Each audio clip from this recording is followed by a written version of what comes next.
Olá pessoal, tudo bem com vocês? Então, primeira aula depois da prova. Quero destacar alguns pontos antes de começar a nossa aula. Primeiro ponto, estou terminando as correções, as provas já estão corrigidas e até o fim dessa semana acredito que eu deva lançar as notas do sistema. Então, questão de nota de prova, não tivemos muito problema. Tivemos boas notas, poucas notas que não foram satisfatórias. Satisfatórias no sentido de tirar 10 mesmo, né? Porque 5 dias para fazer uma prova. Esses 5 dias para fazer uma prova, você poder interromper a prova, continuar depois, tinha tudo para tirar um 10, né? Mas, no geral, as notas foram boas. Então, creio que não teremos problemas com notas. Desculpa, pessoal. Mas pretendo trabalhar como vídeo gravado essa última aula. Estou fazendo algumas mudanças aqui em casa, principalmente da internet. Então creio que a partir do dia 18 teremos nossas aulas através de live. Não sei cuidar. Então não tinha habilidade para gravar vídeo, estou aprendendo. Agora não tenho habilidade para fazer live, a não ser laivar a louça, mas a gente vai aprender, a gente vai dando um jeito, né? Então, a partir da semana que vem, então nossas aulas serão no horário normal do que seria em sala de aula, através de live. Pretendo utilizar o programa Zoom. Acredito que vocês já devem ter algum conhecimento sobre ele. Não sei se algum professor já trabalhou ele com vocês, mas deve ser esse o programa que eu utilizarei. Depois que eu descobri que se agendar antes da execução da transmissão, ele aceita mais do que os 40 minutos que dizem. Então eu vou começar testando por ele. Então na última aula foi uma das milagrosas revisões que eu fiz para a prova. Milagrosa porque ajudou? Não. Milagrosa porque eu não faço mesmo. Foi um cenário atípico para mim fazer essa revisão, então até me senti um pouquinho desconfortável. Não gosto mesmo de revisão, mas nesse cenário que a gente está vivendo, cenário de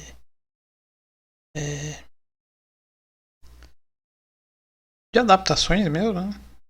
Vocês se adaptando com essa sistemática de aula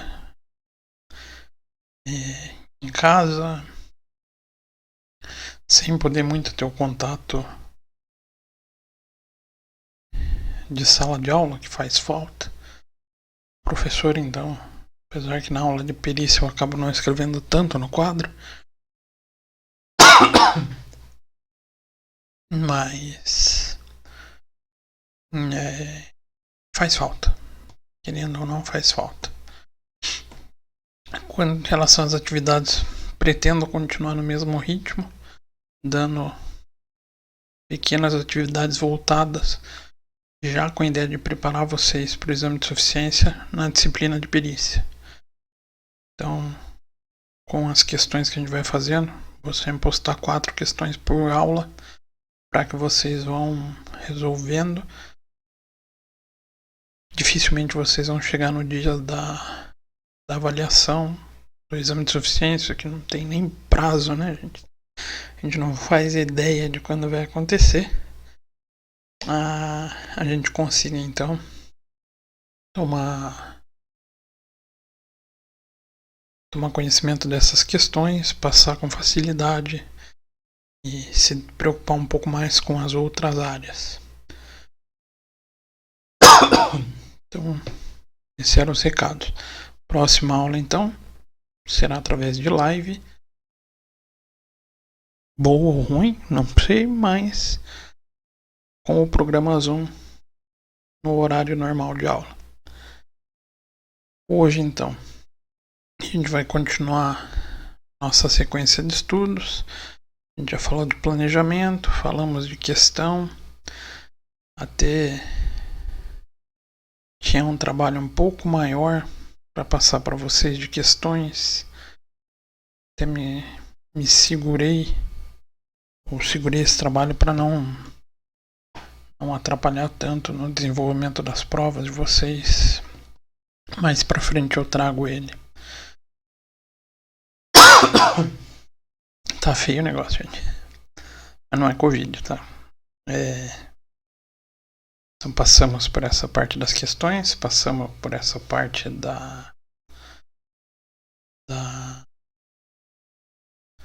assistente técnico, do planejamento.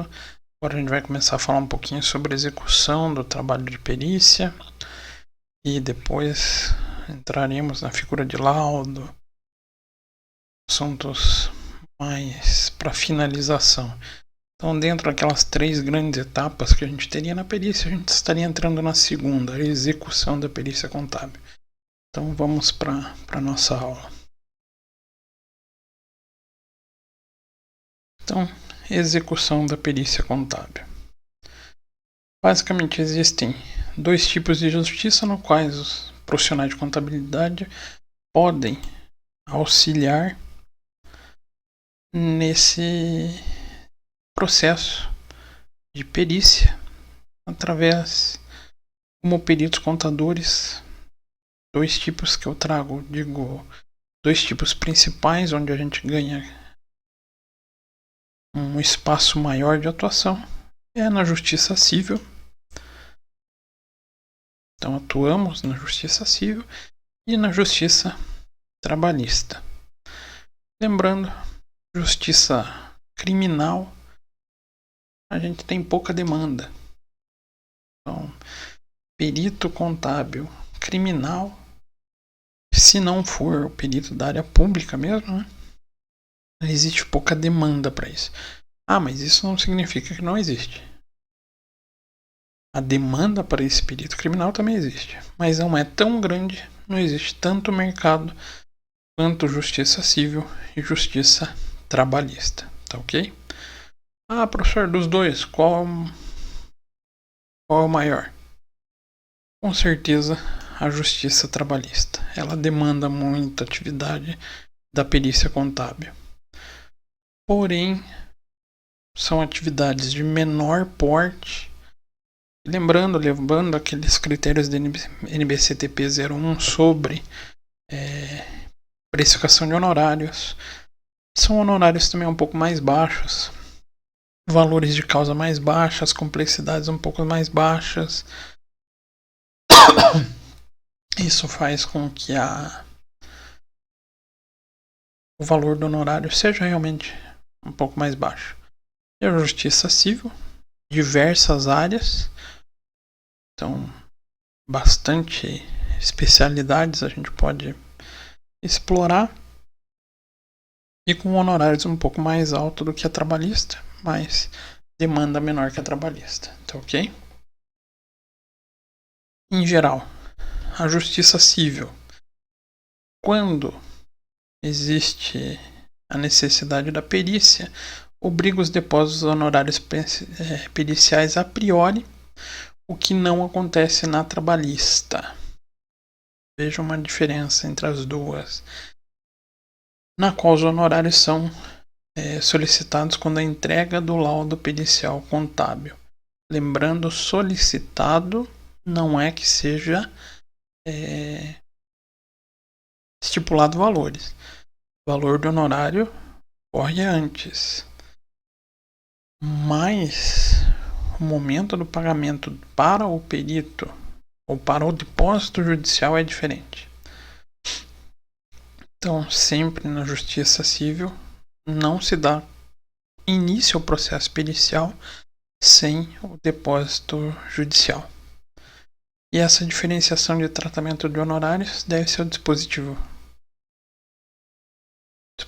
disposto no artigo 95, parágrafo 1º do Código de Processo Civil, que dá ao juiz essa opção, como a gente pode ver no próprio artigo 95. Então, artigo 95. Cada parte adiantará a remuneração do assistente técnico que houver indicado, sendo a do perito adiantada pela parte que houver requerido a perícia ou rateada, quando a perícia for determinada de ofício ou requerida por ambas as partes. Então, o artigo 95 ele diz que poderá ser cobrado, deverá ser cobrado no início do processo pericial de quem? Primeiro, os assistentes técnicos receberão antes e o perito vai receber da parte contratada, da parte que fez o requerimento da perícia, ou rateada entre os dois quando o juiz determinar, ou quando ele for um pedido conjunto, as duas partes pedem a perícia. Nesse caso, então, a gente tem a perícia deferida e paga, né? Feita de depósito judicial. Então, parágrafo 1º, o juiz poderá determinar que a parte responsável pelo pagamento dos honorários deposite em juízo o valor correspondente. Então,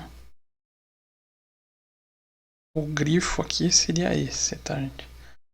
Deposite em juízo o valor correspondente. Parágrafo 2º. A quantia recolhida em depósito bancário, à ordem do juízo, será corrigida monetariamente e paga de acordo com o artigo 465, parágrafo 4º.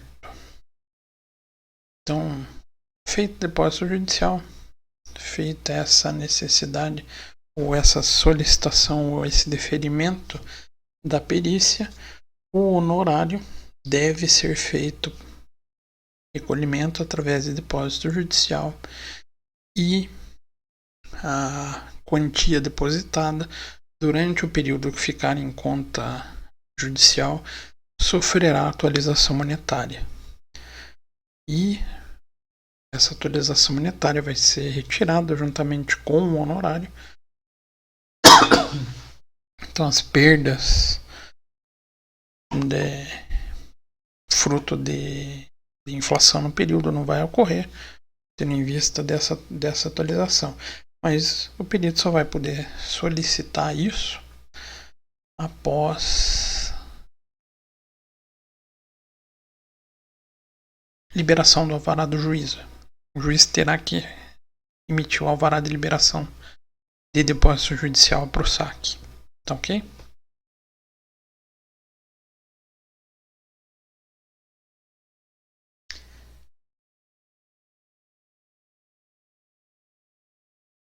Então, na justiça civil, depois que ocorreram os depósitos, por ordem de juízo, é que uma entidade de direito público, novamente, o perito será nomeado,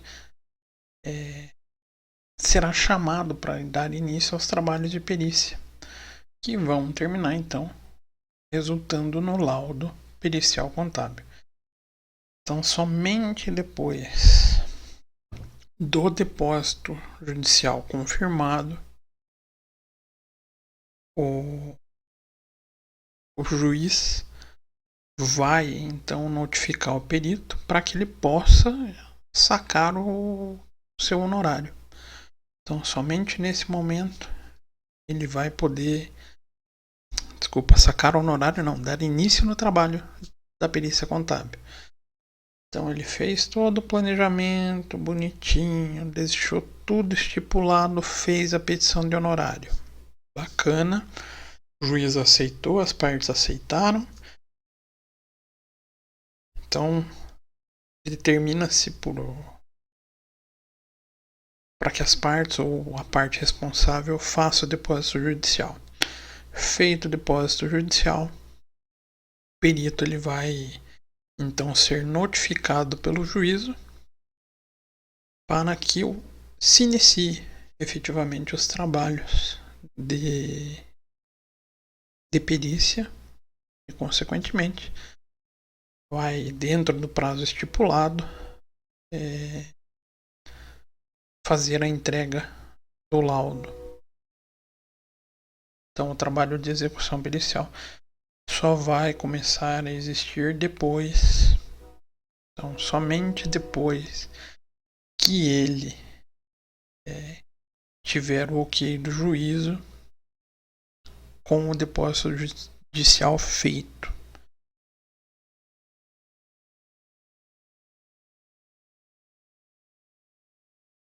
Então, nessa etapa, após fazer a carga nos autos, o perito inicia o processo de elaboração do laudo, partindo então dos papéis de trabalho que já estão inseridos em pasta virtual, toda aquela conversa que a gente teve já durante inúmeras aulas, e verifica novamente todos esses documentos que encontra em poder, ou que estão contidos no processo, ou que ainda já foram obtidos por diligência. Então, lembrando, a diligência é um meio formal onde o perito faz requerimento às partes, podendo utilizar diversas ferramentas através dessas diligências. Então, vai se iniciar o trabalho, vai começar o tratamento de todos os seus papéis de trabalho depois da confirmação do depósito judicial.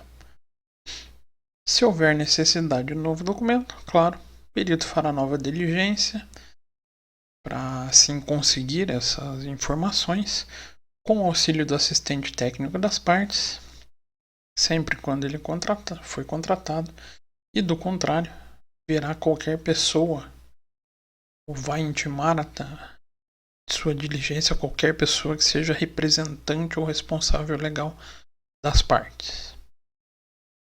Então a gente já vinha discutindo sobre isso. Necessita de nova documentação, nova informação. Faz-se então uma diligência, faz o pedido através de uma diligência. Nessa nova leitura dos autos, o perito verifica se novos documentos foram inseridos e transfere informações para os seus papéis de trabalho, iniciando a elaboração do seu trabalho efetivo de perícia e o laudo pericial contábil, e também os anexos necessários para dar suporte à sua conclusão, que será o item mais importante do documento e que vai auxiliar o juiz na sua decisão.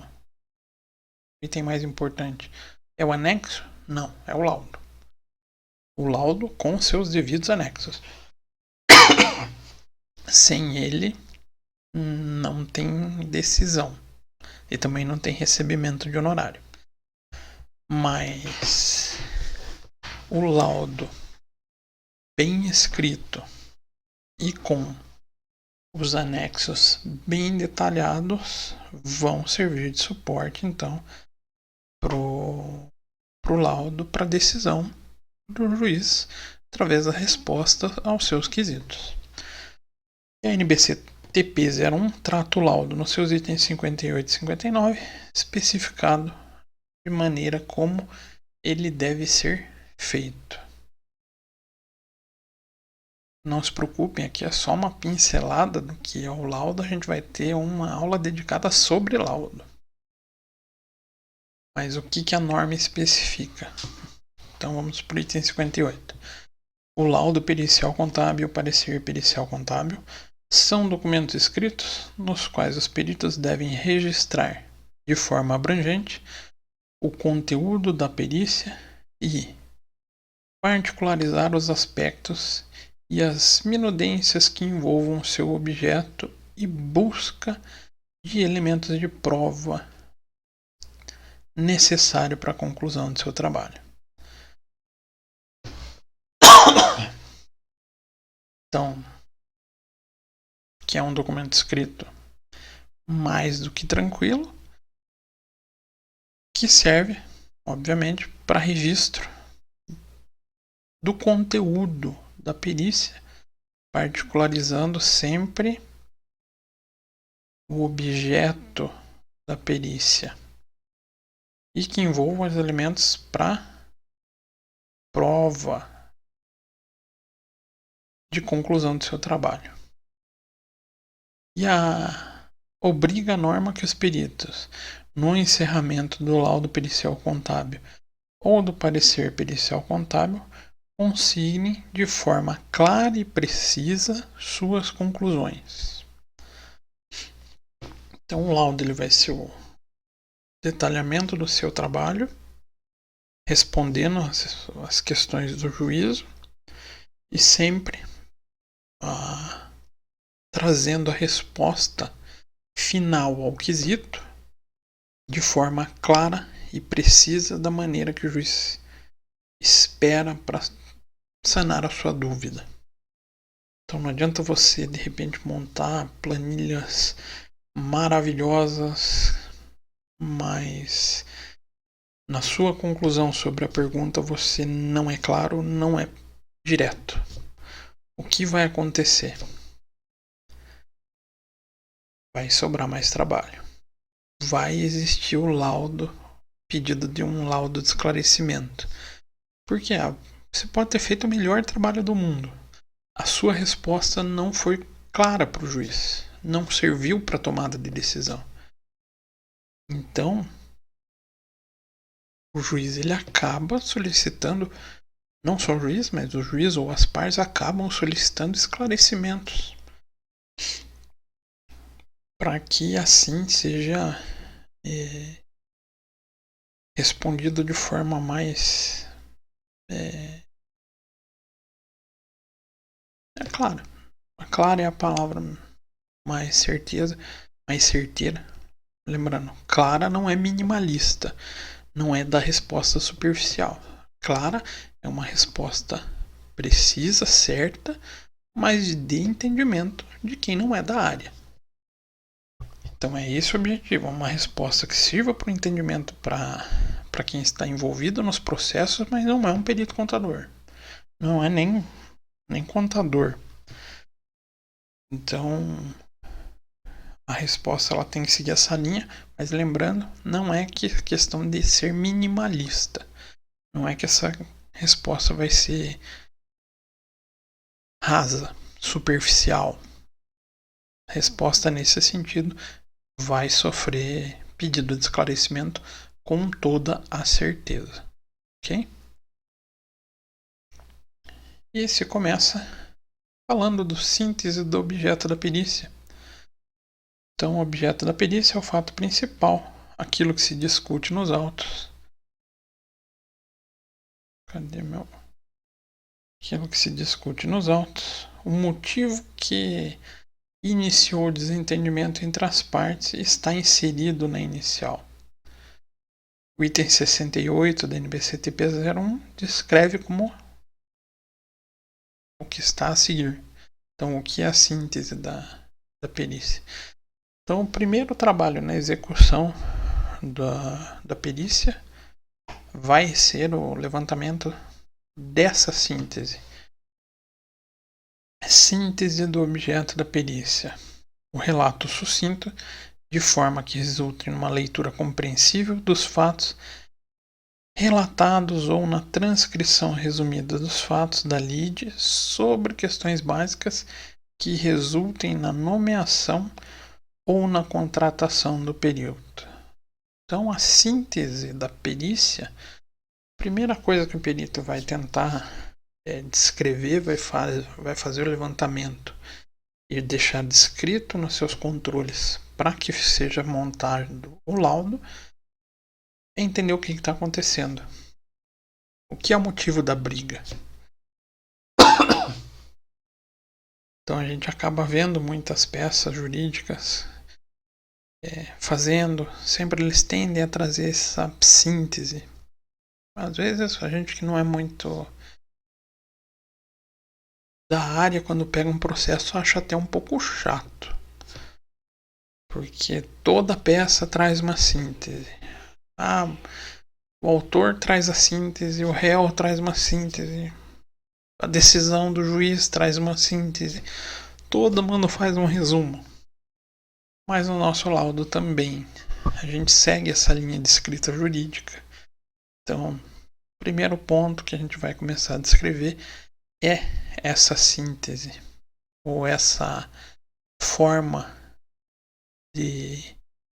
resumida de descrever a disputa entre as partes.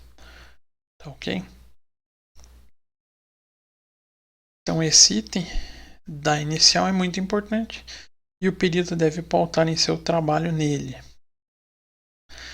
Por que será? Por que ele deve ser o pauta do trabalho? Ele remete ao objeto da perícia. Então, uma vez que é o ponto fundamental que gerou o processo e que necessita de esclarecimentos, não podendo ir além, tampouco ficar aquém desse objeto da perícia. Então, mostrando dessa maneira a verdade do perito, o que o perito entende como a verdade com base em fatos técnicos científicos para o juiz. E ele então vai colaborar para o julgamento da decisão ou da decisão do juiz em relação a essa disputa. Então, nesse momento, a gente vê essa resolução da briga sendo pautada, ou o trabalho do perito sendo pautado nessa síntese.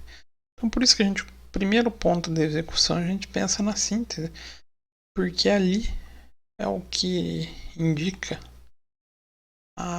até onde a gente pode ir, até onde a gente não deve deixar de fora. Então, assim a gente consegue definir o nosso horizonte de trabalho. Então, dada a sua importância, esse item, claro, requer muito cuidado. No encerramento do laudo pericial contábil, todas as questões levantadas na síntese da inicial deverão obrigatoriamente ter resposta do perito. Então, a síntese, quando você está descrevendo o caso e traz os quesitos levantados, você sabe o que precisa ser respondido. Então, você elaborou sua síntese bem feita, elencou as questões a serem resolvidas, você pode então começar a responder elas. Resposta sempre de maneira clara e objetiva e que possam auxiliar o discernimento do juiz sobre o julgamento, a decisão sobre esse processo. Então, lembrando vocês, também mais uma daquelas situações que eu falo mais de 1 milhão de vezes, já falei mais de uma aula. Resposta de quesito de modo claro e objetivo, sem muito rodeio, sem falar no jargão dos alunos de sala de aula, né? Sem muita encheção de linguiça. Então não enche linguiça, não adianta tentar querer fazer escritas ultra rebuscadas, que não é o objetivo do laudo nem do trabalho da perícia.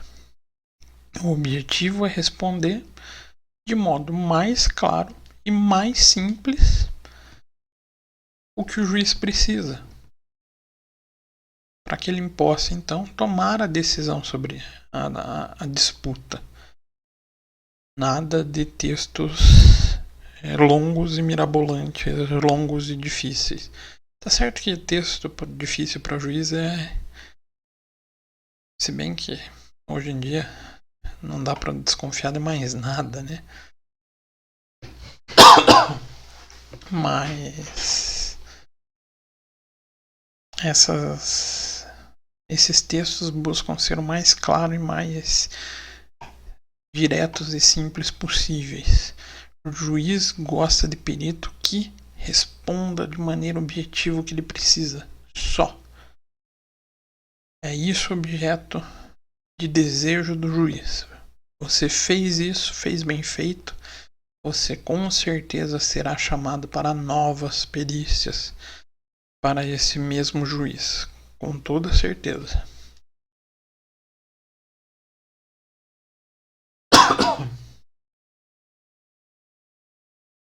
E claro, sendo a contabilidade uma ciência social e que estuda o patrimônio das entidades, tudo que a gente pode discutir nas perícias contábeis está relacionado a esses temas.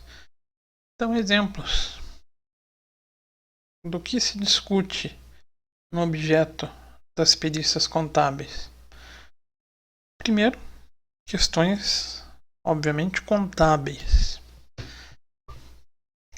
Então, levantamento de haveres na dissolução de sociedade. Então estamos fechando a sociedade e queremos saber os haveres dela. Opa! Patrimônio líquido. Equação fundamental da contabilidade. Ele já traz um pouquinho do que a gente está querendo indicar para vocês. Então, dissolução de haveres, quanto cada sócio vai receber nessa sociedade, nesse encerramento. De repente a gente tem um patrimônio líquido deficitário. Ou, como gostam nas questões de concurso, aquelas bem basiquinhas, patrimônio em situação de passivo a descoberto. O que é o passivo a descoberto? Patrimônio líquido negativo. São questões contábeis que podem vir a ser discutidas em objetos da área da perícia contábil. Perícia contábil também pode abranger temas fiscais. Então, uma dissolução, uma resolução de recolhimento de imposto a maior. Imposto a maior não, né? Geralmente é recolhimento de imposto a menor, um auto de infração por recolhimento de imposto a menor. Vamos à discussão no judiciária sobre isso. Então temos uma área para perícia fiscal, onde a gente vai ter temas relacionados à área tributária, à área fiscal a ser discutida nessa lide. E vejam bem como são duas áreas que realmente podem ter conhecimentos bem distintos uma da outra. Que, por exemplo, uma dissolução de haveres pode não ser tema de conhecimento de um especialista em ICMS.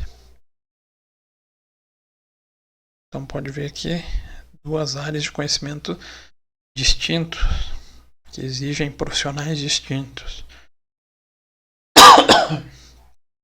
Então por isso, muitas vezes são profissionais diferentes, cada um com a sua matéria ou seu conjunto de conhecimento em específico. Próximo seria trabalhista. Como eu falei, a área que mais tem demanda para a perícia judicial, discussões trabalhistas e até mesmo societárias. Então, aquela situação que eu falei para vocês, desde o primeiro dia de aula, do horário mais gostoso de cobrar, combinação de negócios, fusão, cisão, incorporação. Ali vocês teriam temas societários envolvidos, exige conhecimentos específicos envolvidos. Então, o laudo pericial contábil será utilizado como elemento de prova do especialista na área de conhecimento. Ou seja, em cada uma dessas áreas a gente pode pensar em um profissional diferente do outro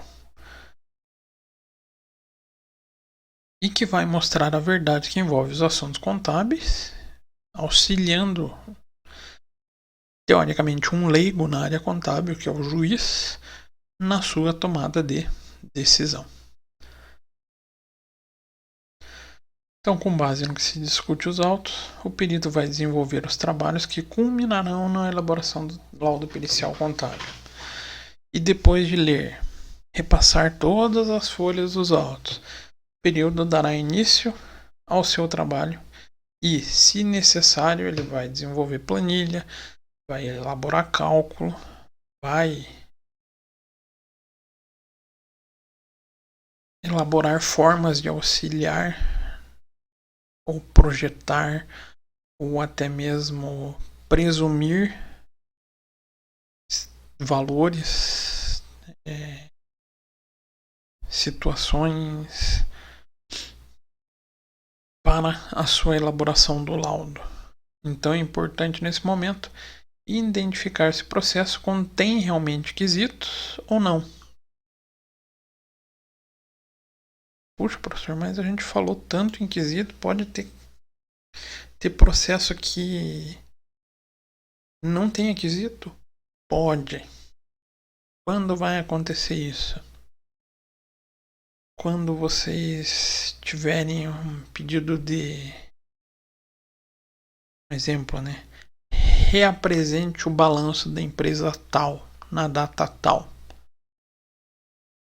Não é um quesito propriamente dito, mas vocês vão elaborar um trabalho de perícia contábil para refazer esse laudo, esse novo balanço apresentado no laudo. E caso contenha os quesitos, vocês já vão ter identificado e o desenvolvimento do trabalho ficará então facilitado, uma vez que as partes já delinearam o que são os pontos de discórdia e o seu entorno. Então, tem quesito, tá mais fácil. Trabalho da perícia focado em respondê-los. Então, não havendo o quesito, o trabalho ele tem que ser desenvolvido em cima da discussão do que precisa ser levantado no objeto que está sendo discutido, ou seja, aquilo que foi descrito na síntese da perícia contábil. Então aqui reside de maneira como será tratado o objeto que se discute. Então o perito deve buscar elementos que possam deixar clara a sua verdade, ou seja, que técnica ele vai usar para chegar na conclusão que será mostrada ao magistrado. Os elementos contidos no papel de trabalho serão utilizados nesse momento e vão delinear como o trabalho pericial será concluído em função daquilo que se discute nos autos, ou seja, o objeto de discussão. Então, conhecendo, sabendo que precisa ser respondido, sabendo qual é o objeto, sabendo quais são os quesitos, o perito sabe quais as técnicas que ele pode usar para chegar na sua resposta e assim começar a desenvolver seu trabalho e elaborar os seus referidos papéis de trabalho. Então, o primeiro passo é esse ponto. A síntese, onde você vai efetivamente desenhar o que é esse trabalho de perícia e o que técnica você vai utilizar para essa perícia, levantando as informações que você já tem e, consequentemente, levantando o que você vai precisar a mais e como você vai tratar essas demais necessidades. E os elementos contidos no papel de trabalho vão então auxiliar nessa resposta do que se discute nos autos. Depois da síntese, claro, partimos para as tabulações de dados. Então a gente fez o levantamento de todos os documentos que precisamos, informações, depoimentos, entrevistas. Então diligenciamos tudo bonitinho. Agora a gente tem uma série de informações na mão. Então nesse momento a gente passa a ter os dados. Então os dados já estão colhidos. Já sabemos o que é a perícia, o que a gente precisa fazer. Com base, então, no objeto definido na síntese. Então, em função do objeto da síntese e problema em que está em discussão, o perito vai desenvolver planilhas que vão nortear as suas conclusões, as suas respostas. Aqui eu trouxe algumas possíveis áreas de problemas a serem levantados e tabulados. Então, de repente, tem problemas contábeis envolvendo disponíveis. Será que existe discussão de quanto tem-se em caixa, quanto tem-se nas contas bancárias, quanto se tem aplicações, ou até em casos mais ríspidos, se existe desvio de caixa? Então, possíveis problemas que vocês vão tabular os dados para responder questões envolvendo disponíveis, relativas a estoque. Então, superfaturamento. Engraçado que essa semana a gente está tendo notícias aí de problemas envolvendo compras, mas claro, aí na área pública, mas envolve perícia contábil. As compras dos respiradores superfaturados, ou compra de máscara superfaturada. Nas empresas também isso pode acontecer. Então, não somente os entes públicos, mas os privados também podem entrar em controvérsias relativas a estoque. Contas a receber, outro exemplo. Então, a existência ou não de contas a receber. Questões envolvendo imobilizado. Então, levantamento de valores dos imobilizados. Se os valores registrados na contabilidade são os reais valores dos imobilizados atuais, aí a importância até do teste de impairment, ajuste ao valor realizável. De repente, isso pode interferir num processo de dissolução de haveres, fatores de contas a pagar. Então, a gente pode ter problemas, discussões envolvendo inúmeras temáticas contábeis. Mas são só as contábeis? Obviamente que não. Problemas fiscais. Então estamos lá na nossa empresa e temos problema de impostos, recolhimento. No Brasil a gente quase não tem imposto, né? Então, problemas com relação à fiscalização, recolhimento de qualquer um dos vários impostos que a gente tem. Problemas envolvendo notas fiscais. Ou, aqui até um tema bem interessante, controle de impostos a recuperar. Tem o a pagar também, mas o mais interessante é o a recuperar. Principalmente quando a gente tem decisões judiciais envolvidas. Então, você faz um requerimento na justiça querendo não pagar mais o PIS e COFINS, usar o ICMS na base de cálculo do PIS e COFINS, o juiz te dá uma liminar e você vai fazendo cálculos nessa área, podendo então fazer o controle desses impostos que foram pagos a maior. Então, várias áreas de temática interessante também na fiscal. Trabalhista aqui, acho que eu coloquei 1/1000º do que pode ter de discussão, ou área para ter discussão é a trabalhista, né? Divergências salariais, fácil de encontrar disputa na justiça. Cartão ponto e relógio de controle ponto, forma de controle de jornada, também motivo de discussão que vai interferir no salário e em todos os reflexos. Diferenças salariais. Então, discussão, de repente eu estou pedindo equiparação salarial com meu colega que entrou no mesmo ano que eu, fazendo as mesmas funções, com a mesma capacidade técnica, mesmo conhecimento técnico. Opa, vejo aqui que eu posso pedir a equiparação salarial. Motivo para uma perícia na área trabalhista para levantar essas diferenças salariais. Cálculo de DSR, o negocinho que até os contadores erram. Até os contadores não, a grande maioria dos contadores ainda erram.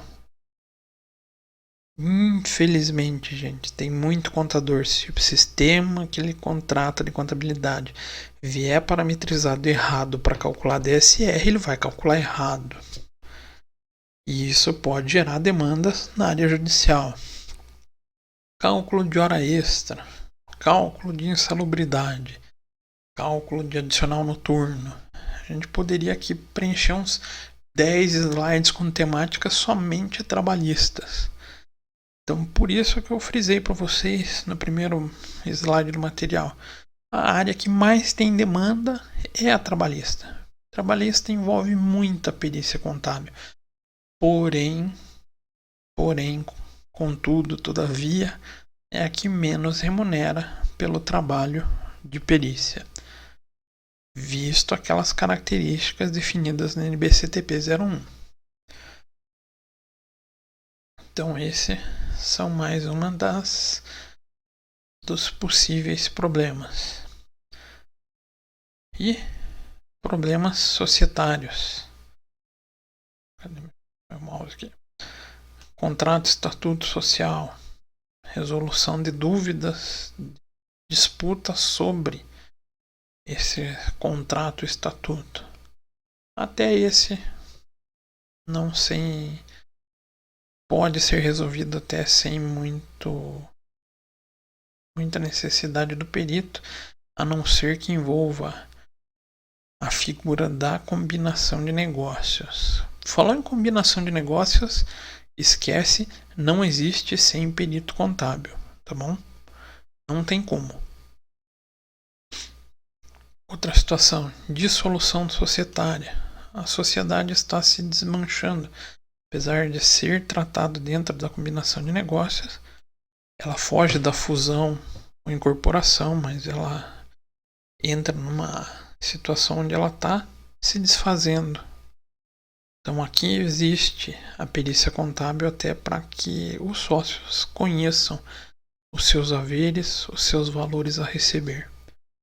E outro exemplo, conta dos sócios acionistas. Então, valores, levantamento de haveres entre sócios e empresa, acionistas e empresa, até porque tem muita situação de empresas que o sócio faz empréstimo para a empresa, depois precisa receber de volta e acaba não acontecendo de modo tão fácil. Aí tem a disputa, a briga judicial. Então a execução a gente acaba passando por esses dois pontos: elaborar a síntese, o desenvolvimento dos seus papéis de trabalho e, consequentemente, a tabulação dos dados, a projeção dos dados para a coleta das informações necessárias. E, para finalizar, falta um tópico para a execução, que é o que? A redação do laudo. Seguindo aqueles pontos, o último ponto da execução é a elaboração, a redação do laudo.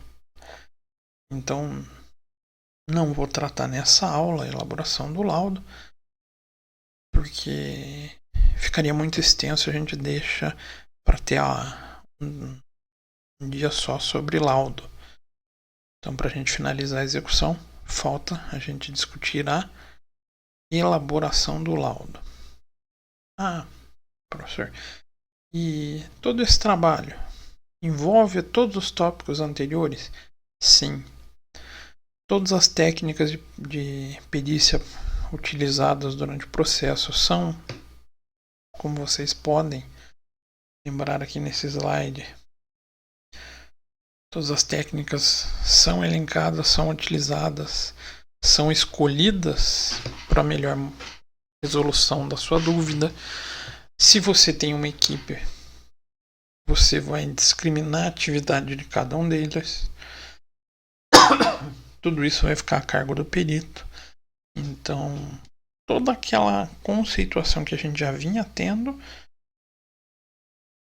já foi utilizada até aqui e continua sendo utilizada até o momento que a gente efetivamente finalize o laudo e o entregue.